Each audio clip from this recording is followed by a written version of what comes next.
All right, so our next problem here is number 7, and following our algorithm, our first step is to write the t-chart, statements and reasons. Step 2 is to write number 1 in the row and write down the given statements and write given in the reasons column.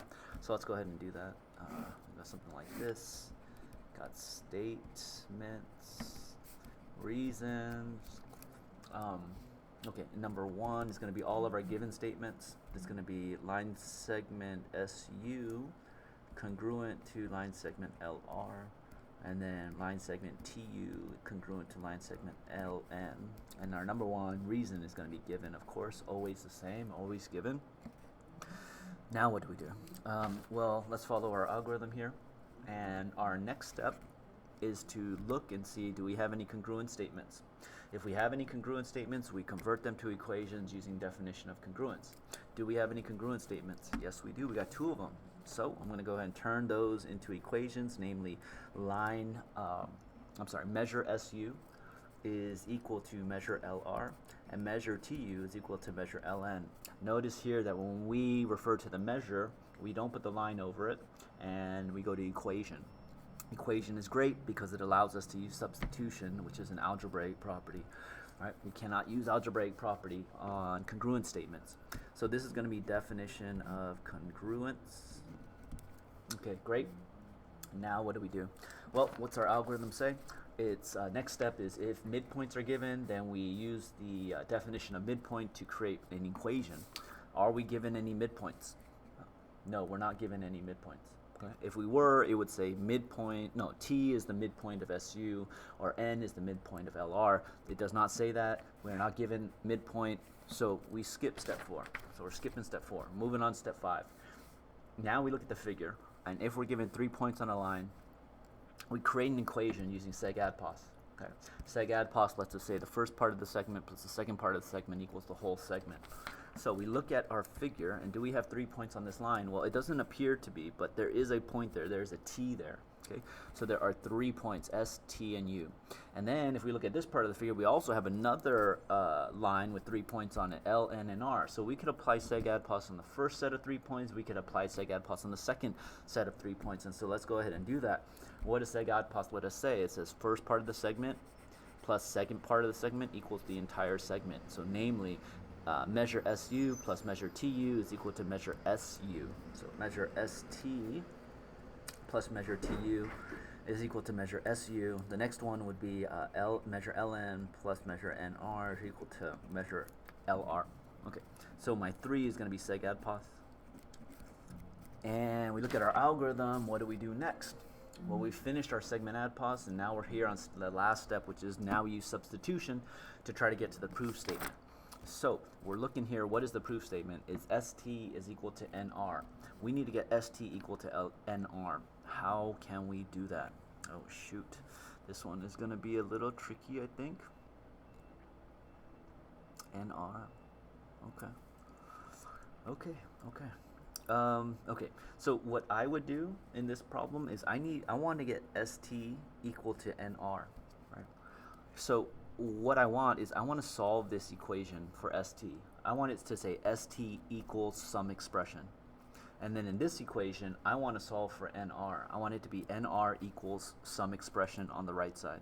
Okay, so I want to move this TU to the other side. I also want to move this LN over to the other side, and we can do that using subtraction. Okay, so I'm going to go ahead and apply that subtraction property. It's going to be ST plus TU minus TU is equal to SU minus TU. And the other one is going to be LN minus LN plus NR is equal to LR minus LN. Okay, so 4 is going to be subtraction property. Right? And then we're going to get rid of this expression, replace it with 0. Right? We get rid of this expression here, replace it with 0. So we'll be left with ST is equal to SU minus TU, and we'll be also left over here with NR is equal to LR minus LN. So 5 is going to be a substitution, right? Because we're substituting this expression with 0, what it's equal to, and we're also substituting this expression with what it's equal to as 0. So now we have our 2 equations in terms of ST and NR. Right? Now the trick here is we need to get the right side of the equal sign to be the same. we need this expression to be the same as this expression. Because if these two are the same, then we can go ahead and take this NR and put it right here, and it will be ST is equal to NR. Okay? So how can we make these two expressions on the right side the same? Well, we need to turn this SU into LR. And can we do that? Well, the only way that we can do that is if we have a previous equation that says SU is equal to LR. Because then we could go ahead and take the LR and put it right here in the place of the SU using substitution. So do we have that equation? Well, does this equation say that? Does this equation say SU is equal to LR? No, no, no, no, and yes. Right here, you see that? We have it. SU is equal to LR. So what I'm going to do is I'm going to take this LR, and in the place of SU, I'm going to put LR right here, right there. Okay, so that equation is going to turn into ST is equal to, what's this, LR minus, and now I want this TU to turn into LN, right? Because again, I need these two expressions to be the same so that I could apply substitution once more. So I need the TU to become LN.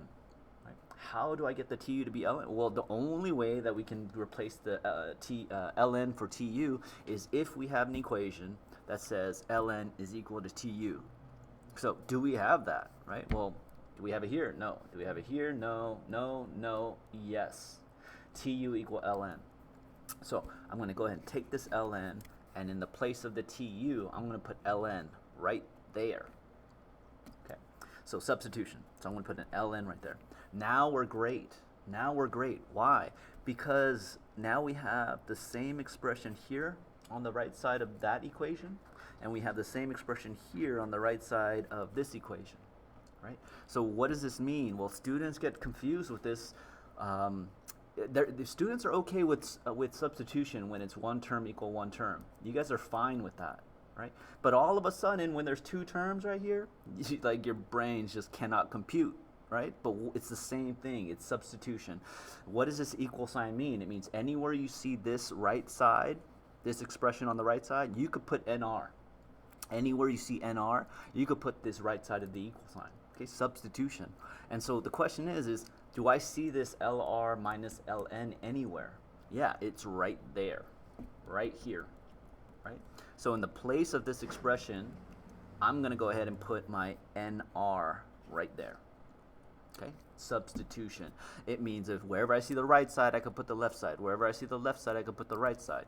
So I'm going to go ahead and do that, and I say 7 is going to be ST is equal to NR. 7 is substitution. Oh, and 6 is also substitution.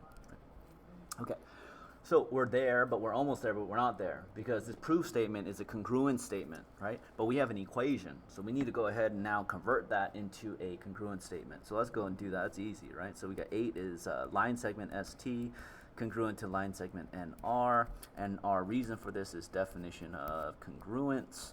Remember, definition of congruence lets us go from congruent statement to equation, but it also lets us go from equation back to congruent statement. That's the way definitions work. They work both ways, right?